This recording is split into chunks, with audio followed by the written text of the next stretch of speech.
Selamat malam. Saya telah bersama dengan Ketua Pengurus Besar Nahdlatul Ulama Yahya Cholil Stakuf. Malam Gus. Saya ingin tanya Gus, ini rame-rame soal G20, B20, dan sekarang Gus Yahya mengintroduce R20. Apa sebetulnya di balik itu Gus? Kita tahu bahwa dunia ini sekarang sedang menghadapi dinamika yang luar biasa intens terkait dengan agama-agama. Dan ini sebetulnya kesadaran sejak lama tentang perlunya dialog antar agama ini. Tapi selama ini hasilnya kurang bisa dirasakan. Oke. Karena konflik antar agama masih terjadi di sana-sini. Nah, kami sampai pada kesimpulan bahwa diperlukan satu model dialog antar agama yang berbeda dari yang selama ini ada. Yang lebih mengedepankan kejujuran tentang masalah yang ada. Jadi kita yakin bahwa perlu ada pembicaraan yang jujur di antara para pemimpin agama-agama ini tentang masalah yang dihadapi supaya kita tahu bagaimana caranya menghentikan berbagai macam masalah yang bersumber dari agama yang kenyataannya sampai sekarang masih aja muncul. Oke. Nah, lalu kita desain forumnya dan karena tahun ini kebetulan Indonesia memegang presidensi G20, nah kita mengusulkan kepada pemerintah untuk juga memasukkan acara pertemuan para pemimpin agama ini sebagai bagian dari rangkaian G20 itu dengan nama R20. R20. Ini nama sandi lah R20. Ini gagasan ini sudah pernah digagas oleh Gus Yahya setelah menjabat sebagai Ketua PBNU. Sebetulnya ini gagasan yang berproses sejak cukup lama, sejak paling tidak 2016-2017. Dan bahkan gagasan tentang perlunya dialog jujur di antara para pemimpin agama ini sudah berkembang di dalam satu jaringan internasional yang terus-menerus memproses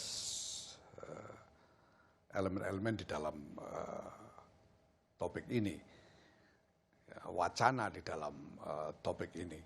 Nah, itu sebabnya walaupun persiapan R20 ini sebetulnya singkat sekali. Singkat sekali. Ya, kalau diukur dari skala kegiatannya karena harus melibatkan lebih dari 20 negara, tokoh dari 20 negara, dan lebih dari 150 peserta internasional. Okay. Tapi bisa kita jalankan dengan baik karena ada jaringan pemimpin yang sudah terbangun ya. Memang selama ini sudah punya visi yang sama. Oke. Itu kira-kira berapa orang yang akan hadir dalam forum R20 itu, Gus?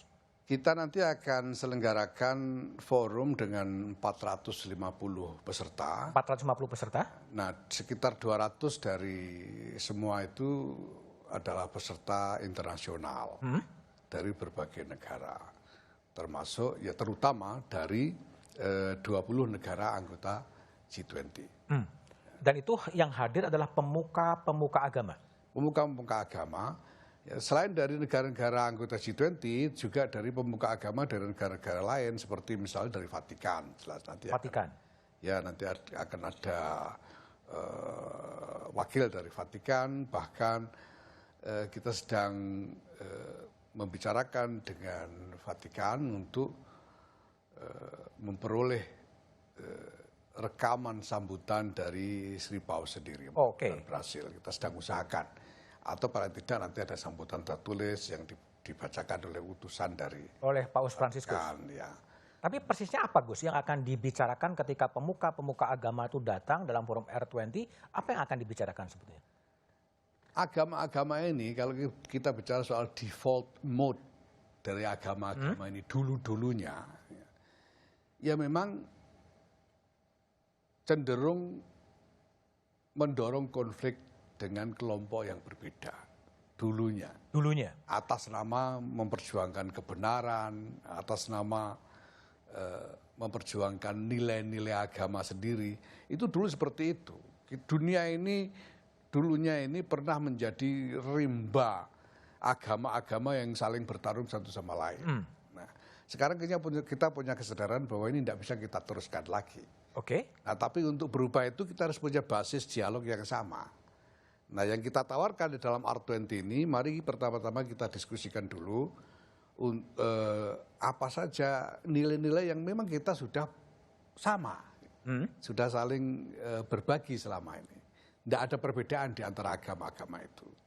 Kemudian kita bicara tentang nilai-nilai apa saja yang perlu kita bangun sebagai nilai-nilai baru, supaya kita bisa hidup berdampingan secara damai. Oke. Karena ini memerlukan komitmen bersama tentang nilai-nilai baru yang sama. Yang bahkan mungkin perlu ada nilai-nilai lama dari agama masing-masing ini yang perlu katakanlah direkontekstualisasikan. Rekontekstualisasi. Ya, supaya mau menerima nilai baru ini. Nah, kemudian hal-hal lain yang kita boleh berbeda tanpa harus menimbulkan konflik, ya mari kita saling bertoleransi saja kita. Itu platform yang tidak kita tawarkan. Nah, nanti detailnya akan dibicarakan masing-masing, dan sebetulnya setiap agama ini sudah punya inisiatif-inisiatif ke arah itu yang nanti bisa di-share. Oke. Kalau dari sisi tema, Gus Yahya, ini kan temanya kan mengungkap dan mengembangkan agama sebagai sumber solusi, gerakan internasional untuk nilai moral dan spiritual bersama. Ini apa sebenarnya? Bisa dijelaskan nggak sebenarnya tema yang diambil oleh R20 yang sangat dalam sebetulnya? Ya, begini.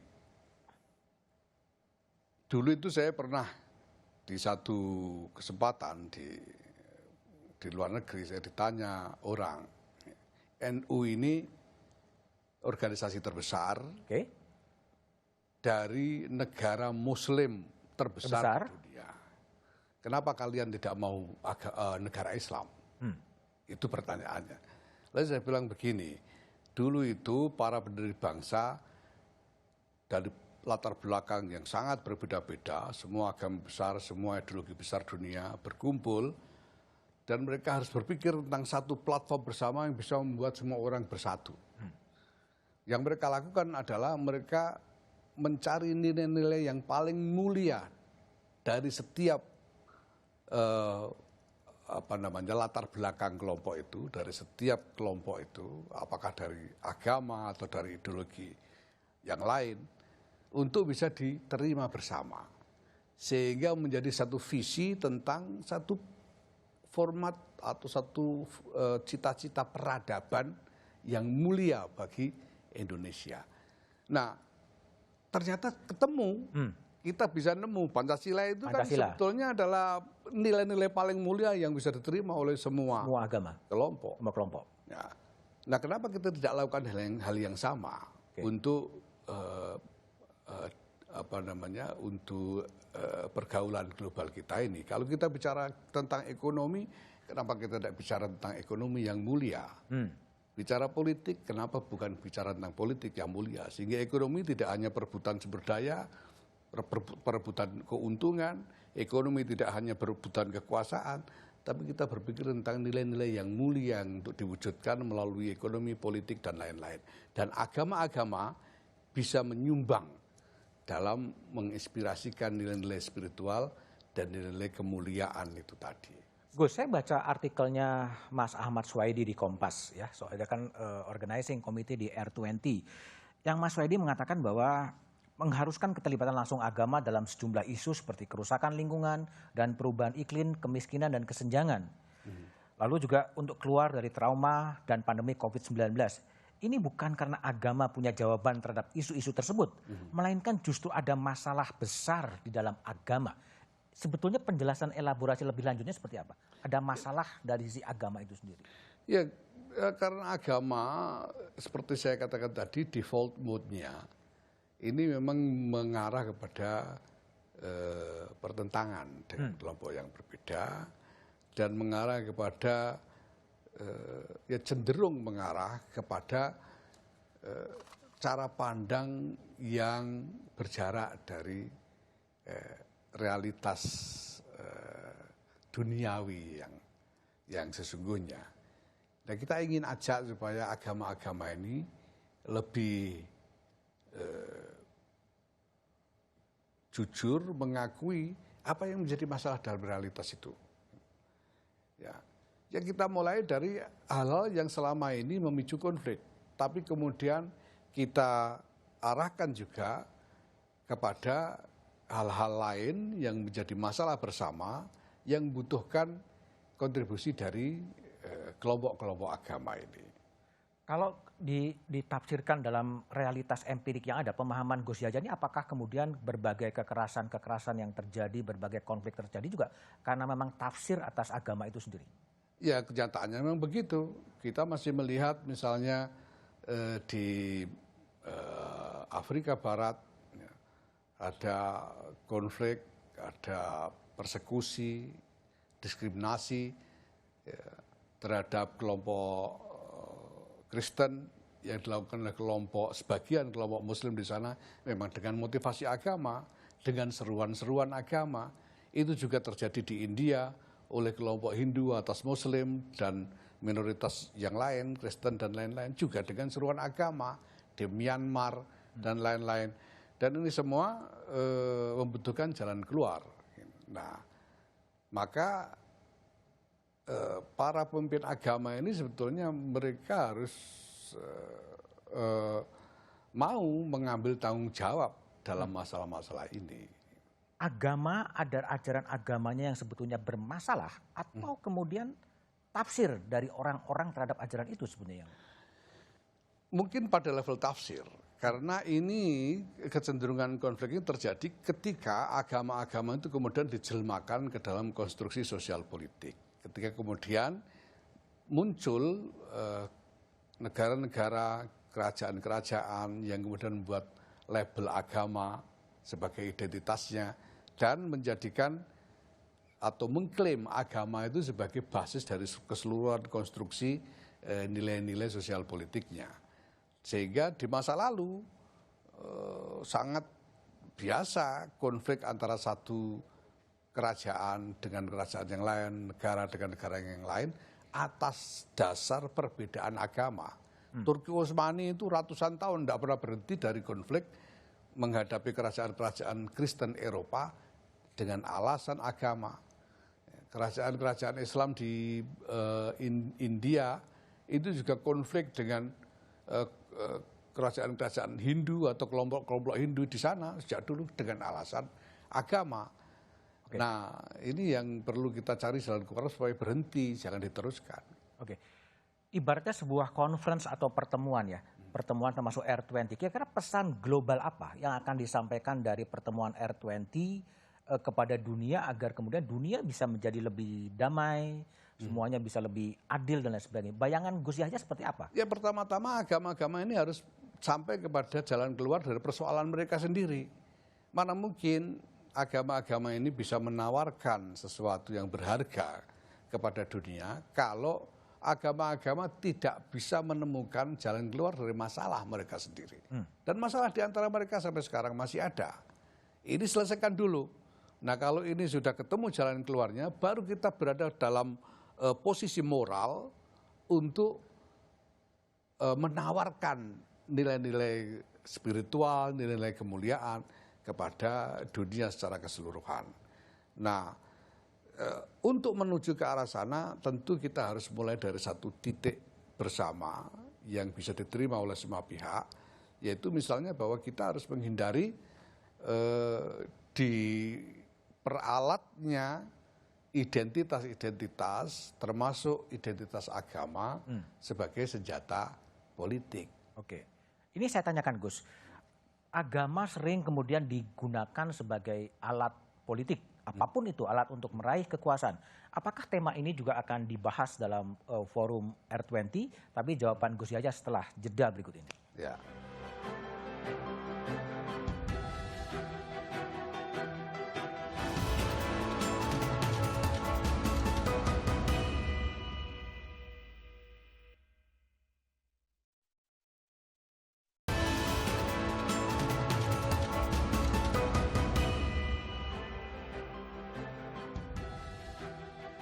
Gus Yahya, ini juga dalam tataran politik praktis, agama itu kemudian sering dipakai sebagai alat politik atau alat untuk mencapai kekuasaan.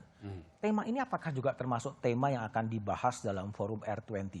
Ya jelas, karena ini bagian dari default mode agama itu tadi. Dulunya agama memang begitu. Agama dengan politik itu berhimpit.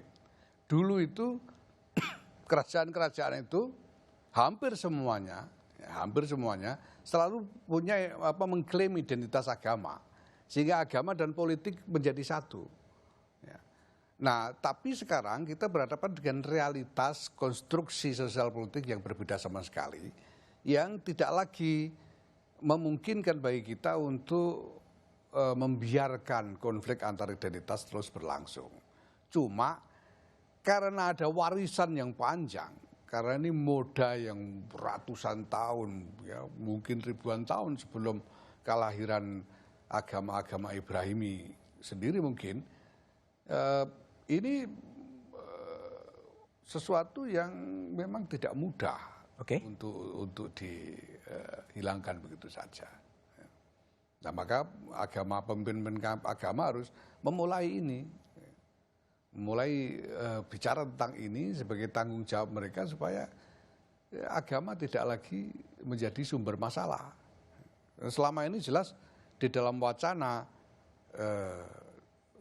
global, agama masih dilihat sebagai sumber masalah. Dilihat sebagai sumber masalah. Karena bisa digunakan sebagai alat politik. Seperti yang terjadi di berbagai belahan dunia, termasuk di Indonesia ini. Kalau default mode-nya sudah demikian, apakah forum R20 ini sekali pertemuan dan kemudian bisa menyelesaikan problem-problem seperti itu atau gimana? Ya, itu sebabnya kita mau bingkai ini sebagai forum bagian dari G20 forum, sebagai official engagement group, sebagai kelompok resmi yang menjadi bagian dari G20 ini, sehingga dari tahun ke tahun nanti akan diselenggarakan R20 yang lain.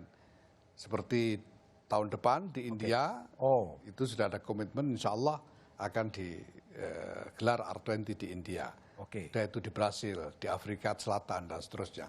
Di samping itu kita juga akan terus melakukan upaya-upaya dari satu R20 ke R20 yang lain untuk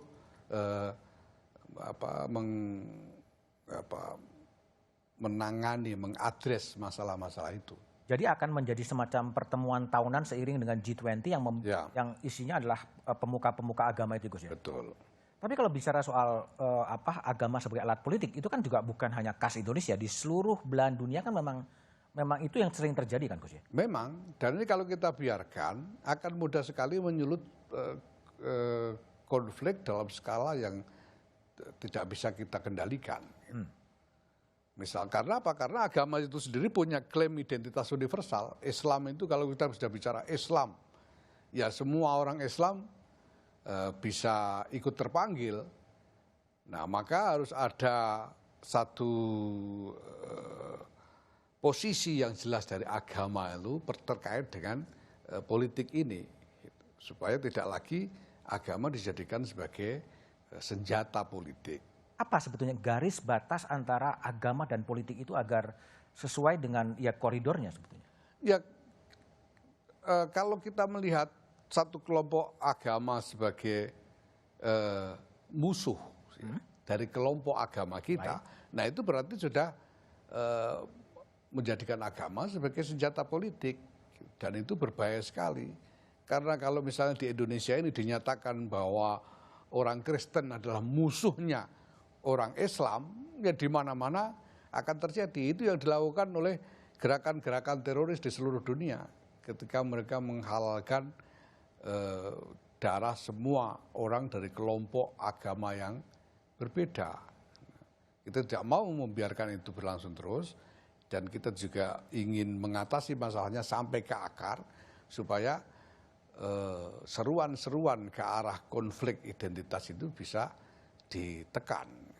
Kalau dalam konteks Indonesia, Gus, apakah juga Gus Yahya juga sudah menangkap bahwa ada upaya-upaya untuk menjadikan agama untuk kepentingan-kepentingan politik? Ya sudah jelas sudah terjadi toh. Kita tahu tahun 2017 itu terjadi, 2019 itu terjadi.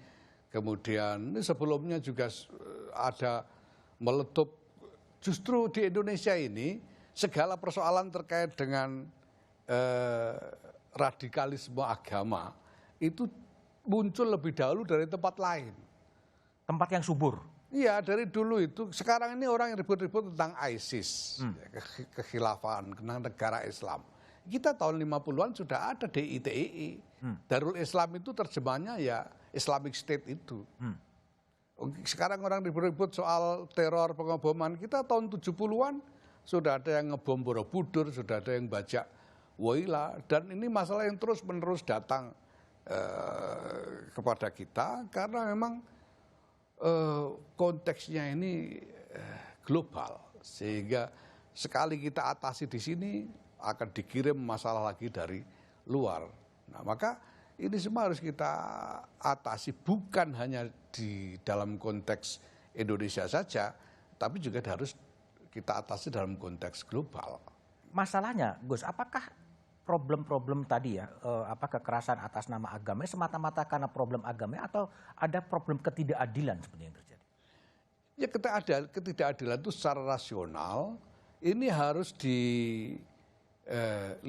sebagai problem yang tidak harus dikaitkan dengan kelompok agama. Karena ini problem yang universal, di mana-mana ada ketidakadilan dan tidak bisa diklaim sebagai sesuatu yang terkait dengan kelompok atau identitas agama. Yang harus diperbaiki ya sistem yang tidak adil itu sendiri. Tapi soal identitas agama ini soal lain. Karena kita bisa lihat kalau di negara yang di situ mayoritas Muslim, itu masalah ketidakadilan, klaimnya seringkali ada pada kelompok Muslim. Tapi lihat sekarang di India, orang-orang Hindu India itu juga punya klaim perlakuan tidak adil dari kelompok Muslim dan seterusnya. Begitu juga di tempat-tempat yang lain.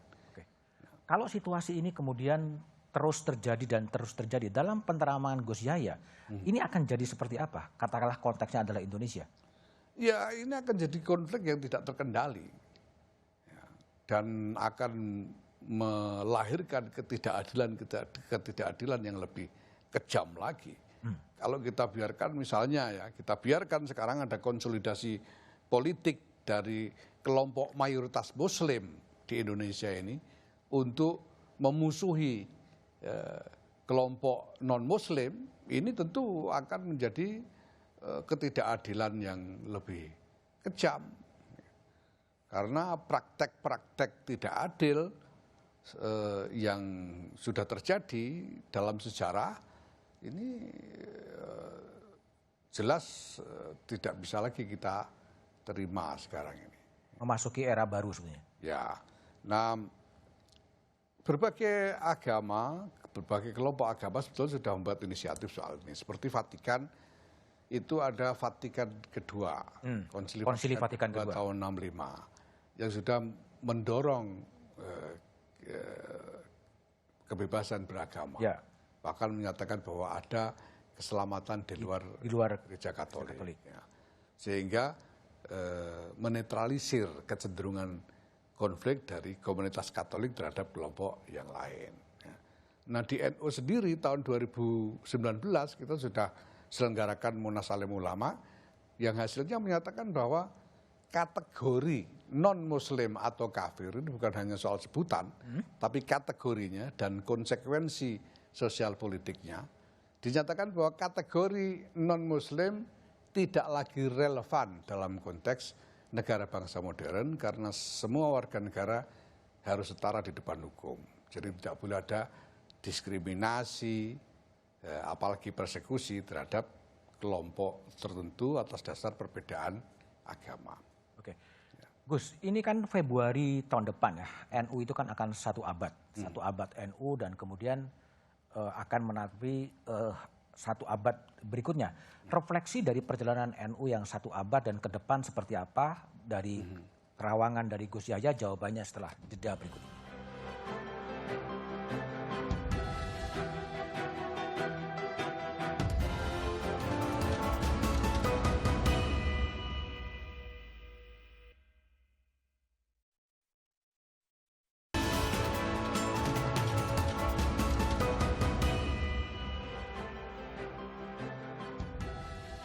Gus, Februari tahun depan NU akan berusia 100 tahun atau satu abad gitu. Nah sekarang Gus Yahya sebagai sebagai komandan di NU, refleksi satu abad dan ke depan akan jadi seperti apa ya? NU ini dilahirkan ketika bangsa ini masih di bawah jajahan Belanda, masih Hindia Belanda. Jadi para kiai yang dulu mendirikan NU itu adalah orang-orang jajahan. Nah kemudian organisasi ini harus bergulat menuju kemerdekaan, kemudian setelah kemerdekaan harus ikut bergulat untuk memapankan keberadaan negara ini. Dan pada satu titik ya, kita menyadari bahwa visi atau cita-cita dari para pendiri NU ini sebetulnya adalah cita-cita yang harus dibawa ke aras yang lebih luas dari sekedar negara bangsa ini. Nation state. Tapi harus kita bawa ke dalam arena pergulatan universal, yaitu pergulatan global. Lebih-lebih setelah globalisasi yang sedemikian sedemikian dominan sekarang ini. Tidak ada sekarang ini satu wilayah yang bisa memerdekakan diri dari pengaruh dinamika global. Maka apapun yang menjadi concern NU di tingkat lokal ini pasti ada kaitannya dengan dinamika global sehingga harus diadres secara global juga. Maka yang ingin kita lakukan sekarang adalah bergerak sedemikian rupa sehingga masalah-masalah lokal ini bisa menyambung ke dalam Global. masalah global dan kita adres secara komprehensif dan koheren dari lokal ke global. Oke. Kalau dalam konteks politik, Gus, NU ini kan pernah jadi partai politik, kemudian juga ada saluran politiknya ada di Masyumi, ada di P3, ada di PKB. Nah sekarang arah-arahnya kembali ke Kitoh, ya kembali ke Kitoh, tidak berada di mana-mana. Sebetulnya politik dari NU akan kemana kalau kita bicara konteks NU dan politik? Kembali ke kita itu sebenarnya sudah menjadi keputusan Muktamar tahun 79 di Semarang. Muktamar ke-26. Kemudian Muktamar ke-27 di Situbondo membuat rumusan tentang apa itu khitoh Nahdiyah ini. Dan selanjutnya pada Muktamar ke-28, 89 di Jogja, dirumuskan pedoman politik untuk warga NU. Jadi kesadaran untuk membuat jarak dari politik praktis itu sebetulnya sudah lama. Nah tapi sekali lagi karena pergulatan politik identitas itu memang merupakan pengalaman yang lama sekali bagi NU, memang tidak mudah. Sehingga selalu ada tarikan untuk masuk, untuk kembali. Ya, seperti yang kita lihat belakangan kemudian memang ada tarikan untuk kembali supaya NU ini menjadi basis dari konsolidasi politik untuk kekuasaan. Nah padahal secara mendasar kita sudah sampai pada kesimpulan bahwa menjadikan NU sebagai basis konsolidasi politik untuk merebut kekuasaan itu tidak adil bagi bangsa Indonesia ini. Tidak adil? Tidak adil bagi bangsa Indonesia. Kenapa? Ini. Karena NU terlalu besar. Ya. Kalau NU diperbolehkan ya, untuk menjadi basis konsolidasi politik, itu sama halnya kita mengizinkan orang NU menganggap yang bukan NU sebagai lawan. Sama saja kita mengizinkan orang NU untuk mendominasi struktur politik di Indonesia. Dan ini menurut saya tidak adil dan akan menghalangi peran NU sebagai penyangga keutuhan bangsa ini dan sebagai pendorong tumbuhnya nilai-nilai peradaban bersama. Nah maka ya kita perlu mendorong suatu demokrasi yang lebih rasional, yang tidak didasarkan pada sentimen-sentimen primordial dari kelompok-kelompok identitas, termasuk identitas NU. Artinya memang NU akan menarik garis batas yang tegas dengan partai-partai politik, termasuk dengan Partai Kebangkitan Bangsa. Ya, ya. Itu kenapa? Alasan yang lebih, ini kekuatannya kan besar, orang pasti akan berkeinginan memanfaatkannya. Tapi kalau Gus Yahya kok enggak gitu sebetulnya? Karena kita harus berpikir tentang Indonesia. Ini bukan hanya soal NU. NU itu menurut hasil survei, ini saya pegangan survei saja, karena NU tidak punya keanggotaan yang terdaftar. Orang jadi NU itu tidak harus daftar, tapi tergantung perasaan masing-masing kira-kira gitu. Jadi orang yang mengaku NU ini menurut survei, orang yang mengaku NU, survei tahun 2018, Alfara Institute, 50,5% dari seluruh populasi Muslim di Indonesia ini mengaku NU. Mereka sendiri mengaku NU. Nah kemudian belakangan survei yang terbaru 2022, 59,2% mengaku NU. Nah maka ya karena kita ini sudah membuat komitmen tentang negara bangsa yang berdasarkan Pancasila, UUD 45, bersendikan Bhinneka Tunggal Ika, ya kita harus, NU ini bertanggung jawab untuk memelihara supaya prinsip-prinsip negara bangsa ini tetap terjamin dan terjaga. Karena NU ikut mendirikan. Jadi kalau NU membiarkan ini tidak terjaga, namanya tidak bertanggung jawab.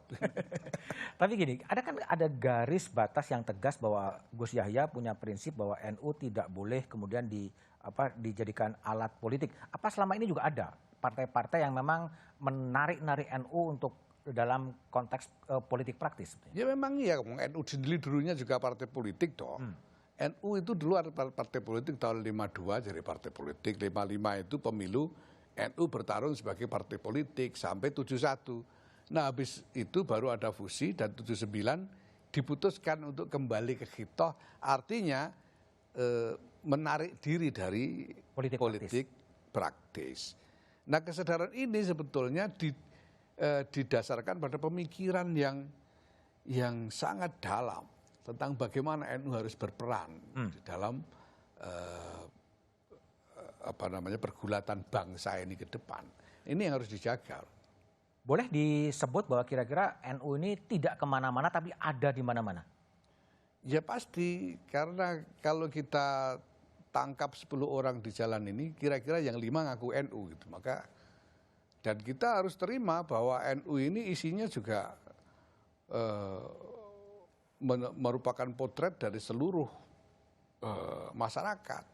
Isinya ya kiainya ya banyak, tapi di situ yang dagang, tani banyak, copet juga ada gitu. Nah ini semuanya, mereka ini adalah warga NU yang harus dilayani, dan kita harus menemukan cara bagaimana semua orang bisa dibantu untuk meningkatkan kualitas hidupnya. Oke, kalau kita berbicara soal pemilu presiden 2024 dan NU kan tadi 55% mayoritas Muslim mengaku sebagai NU, dan sekarang juga orang juga mulai melirik-lirik siapa sih capres atau cawapres dari Nahdlatul Ulama. Pandangan Gus Yahya gimana soal bagaimana positioning politik NU untuk pemilu presiden 2024, tapi jawabannya setelah jeda berikut ini.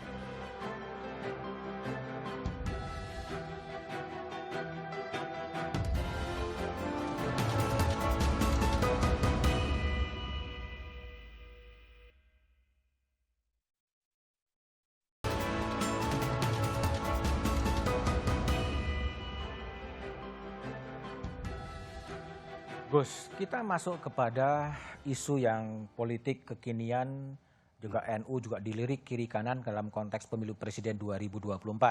Sekarang berbagai analis politik atau pengamat mulai mengincar nih, mencari capres atau cawapres dari Nahdlatul Ulama. sikap Gus Yahya terhadap yang kelompok-kelompok yang ingin menarik kembali NU menjadi masuk dalam bursa capres dan cawapres seperti apa sih sebetulnya? Ya, kami sih terbuka saja, silahkan semua orang berhak untuk menjadi calon, tapi kita tidak mau NU ini diperalat sebagai senjata politik gitu. Karena apa? Yang kita khawatirkan ini prosesnya, bukan soal hasilnya. Hasilnya sih kita bisa terima, siapa saja jadi presiden asal menang pemilu kita bisa terima. Tapi prosesnya, karena dalam proses itu kalau kita biarkan ada satu kampanye konsolidasi politik NU, ya, itu berarti kan kita harus mengeksklusi orang yang dianggap bukan NU dengan melihatnya sebagai musuh, sebagai lawan. Dan kita tahu namanya kompetisi politik itu bisa meruncing sampai ke tingkat yang tidak terkendali. Nah ini berbahaya baik bagi NU sendiri maupun bagi masyarakat secara keseluruhan. Dan kita sudah buktikan selama ini bahwa keterlibatan yang terlalu jauh itu justru berisiko menciptakan pembelahan di dalam NU sendiri. Ya. Artinya gimana Gus? Tadi kalau ada kader-kader NU yang ingin dipinang atau menjadi capres atau menjadi cawapres, itu boleh tapi tidak membawa NU atau gimana? Ya silakan pertaruhkan kredibilitas masing-masing, kredibilitas politik masing-masing. Kita ingin ngajak semua orang untuk lebih rasional di dalam berpolitik. Jadi bahwa lepas NU atau tidak NU, kalau memang dia punya kredibilitas politik yang unggul, ya mari kita dukung. Kalau tidak, ya tidak didukung tanpa harus mengukur siapa yang lebih NU, siapa yang kurang NU. Artinya kalau di pemilu presiden 2024 betul-betul NU ini akan menjadi netral secara politik, tidak mengendorse partai-partai politik atau gimana? Ya memang enggak ada, karena memang itu sudah jadi keputusan muktamar bahwa NU harus mengambil jarak dari semua partai politik. Bahwa NU dulu pernah membentuk PKB, ya, pengurus-pengurus NU pernah membentuk PKB. Itu satu hal lain dan kita biarkan itu menjadi catatan sejarah, tapi tetap NU harus mempertahankan posisi yang sama dengan semua partai politik yang ada. Artinya ketika katakanlah dalam pemilu presiden nanti akan muncul pasangan A, B, C, dan D, NU tidak akan mengendorse atau mengarahkan anggota-anggota NU untuk memilih A atau B atau C? Tidak ada. Ya, dan kita larang, tidak boleh menggunakan NU sebagai institusi, NU sebagai organisasi untuk keperluan politik semacam itu. Tapi bagaimana Gus Yahya sebagai ketua PBNU yang akan memberikan arahan kepada para Nahdliyin dalam konteks pilihan A, B, C, dan D, itu bebas kepada anggotanya mau kepada siapa? Iya, saya tidak akan memberikan arahan. Saya sendiri tidak akan memberikan arahan dan saya melarang ada kegiatan politik, ya, politik praktis dalam konteks ini dengan memanfaatkan lembaga NU.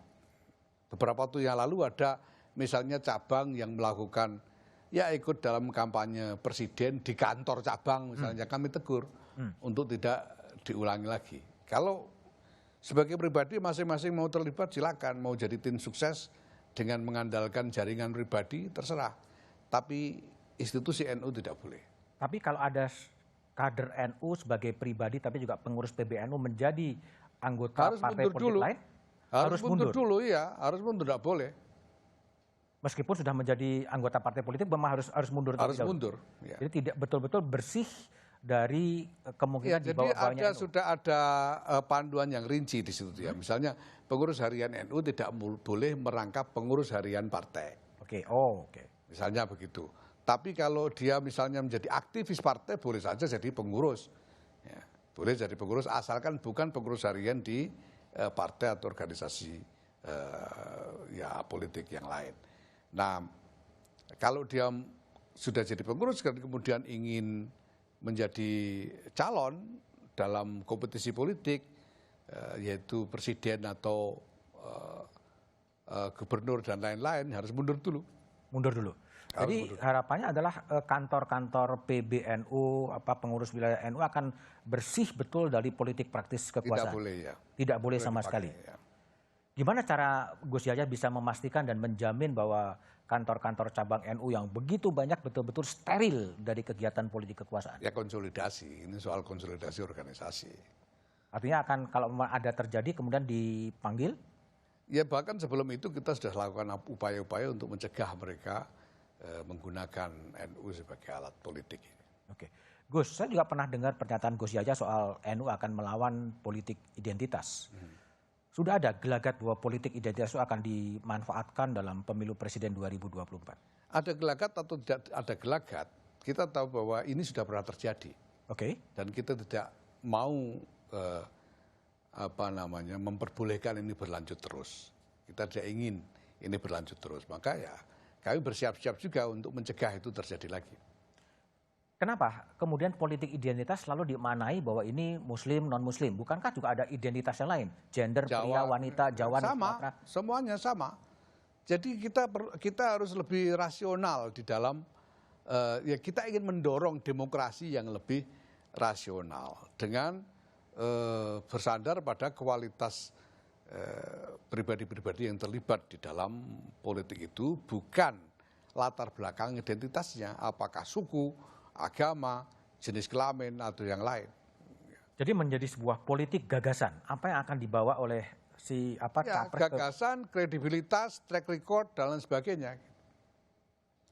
Jadi enggak bisa kita, ya walaupun koruptor karo Islam kan nanti masuk surga juga misalnya. Itu juga ini tidak sesuatu yang tidak relevan untuk dikembangkan di dalam demokrasi kita. Tapi cara NU untuk melawan politik identitas yang bisa dikatakan terjadi atau juga sudah terjadi, cara apa sih yang akan dipakai oleh NU? Ya, NU ini kan gerakan sosial ya, kita membangun strategi sosial yang kita desain untuk menghadang itu. Kita sudah siapkan platformnya, ada berbagai hal kita bangun sebagai platform untuk menggerakkan warga ini ke arah satu visi bersama, termasuk untuk mencegah meluapnya politik identitas itu. Nah, walaupun identitas seperti yang sampean bilang tadi bisa saja bukan hanya soal agama, tapi jelas bahwa dalam pengalaman kita yang menjadi ancaman terbesar ini adalah identitas agama. Dan kita tidak mau membiarkan itu berlangsung terus. Gus, 2019 kita mengalami sebuah pemilu yang betul-betul seakan-akan divided nation, ya, divided society dan sebagainya. Apakah 2024 kalau dari bacaan Gus Yahya juga akan terjadi lagi sebetulnya pembelahan secara sosial karena politik dan kemudian agama juga sebetulnya? Ya, pertama apa yang dikonstruksikan dalam pemilu 2019 itu, alhamdulillah, kemudian ya kurang lebih diruntuhkan dengan bergabungnya secara simbolis lah ya, dua pihak yang berhadapan pada waktu itu. Sehingga kelompok-kelompok yang mengklaim sebagai memegang mandat agama itu ya saya kira ya sedikit banyak terdelegitimasi saat ini. Tapi kita juga masih melihat kemungkinan bahwa ini akan dibangkitkan lagi. Oke. Nah, maka ya kita harus bersiap-siap memang. Kita harus peringatkan, kita termasuk kepada para aktor politik. Kita harus ingatkan para aktor politik ini bahwa bermain-main dengan identitas agama itu sama saja menggiring bangsa ini ke dalam perpecahan. Nah, maka ya, jangan sampai ada aktor politik yang mau coba-coba hanya main jalan pintas memakai politik identitas termasuk agama ini. 2019 juga mengajarkan bahwa bertanding kemudian bersanding sama-sama duduk di kekuasaan. Ya. Apakah ini sebuah gaya khas Indonesia yang tadi Gus Yahya mengatakan bahwa politik Indonesia kemudian ya faktanya kan berdamai juga di elit meskipun di akar rumput masih terbelah-belah. Apakah itu juga bisa menjadi pola di 2024? Bertanding kemudian bersanding? Ya itu bisa jadi pola, tapi selama agama atau identitas dijadikan senjata politik, ini sembuhnya lama. Kita tahu sampai sekarang di tingkat basis soal pembelahan identitas ini Masih terjadi. masih sangat terasa. Nah ini harus kita sembuhkan, maka jangan bikin luka lagi supaya bangsa ini tidak lagi terbelah-belah dari identitas satu dengan identitas yang lain. Pertanyaan terakhir Gus, apa ya pesan dari Gus Yahya terhadap aktor-aktor politik agar situasi 2019 yang menimbulkan luka batin itu kemudian tidak ngombro-ngombro, tidak semakin dalam, tapi kemudian bisa kemudian 2024 14 Februari capres-cawapres terpilih, kemudian bangsa ini kemudian bisa bergerak maju. Ya, saya berharap bahwa aktor-aktor politik ini bisa lebih bertanggung jawab terhadap masa depan.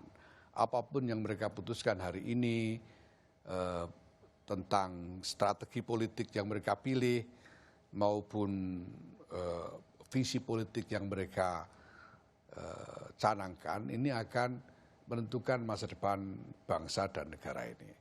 Nah, saya minta supaya semua aktor politik ini lebih bertanggung jawab dengan mengingat kepada landasan didirikannya bangsa dan negara yang kita cintai ini. Karena apa yang kita miliki sebagai Indonesia ini sebetulnya bukan hanya berharga untuk diri kita sendiri, tapi ini bisa menjadi sumbangan yang bernilai tinggi bagi seluruh konstruksi peradaban dunia ke depan. Ya, karena kita sudah punya Pancasila, kita punya Undang-Undang Dasar 1945. Kalau kita lihat dari semua negara yang ada, tidak ada yang punya konstitusi seperti Indonesia. Undang-Undang Dasar 1945 ini. Yang visinya memang visi tentang peradaban dunia. Bahwa sesungguhnya kemerdekaan adalah hak segala bangsa. Itu kan visi tentang peradaban dunia, bukan hanya untuk Indonesia. Nah ini jangan sampai kita rusak begitu saja hanya demi mendapatkan kursi kekuasaan. Oke, baik. Terima kasih Gus Yahya. Saya telah bersama dengan Ketua PBNU Yahya Cholil Stakuf. Matur nuwun Gus. Sama siapa?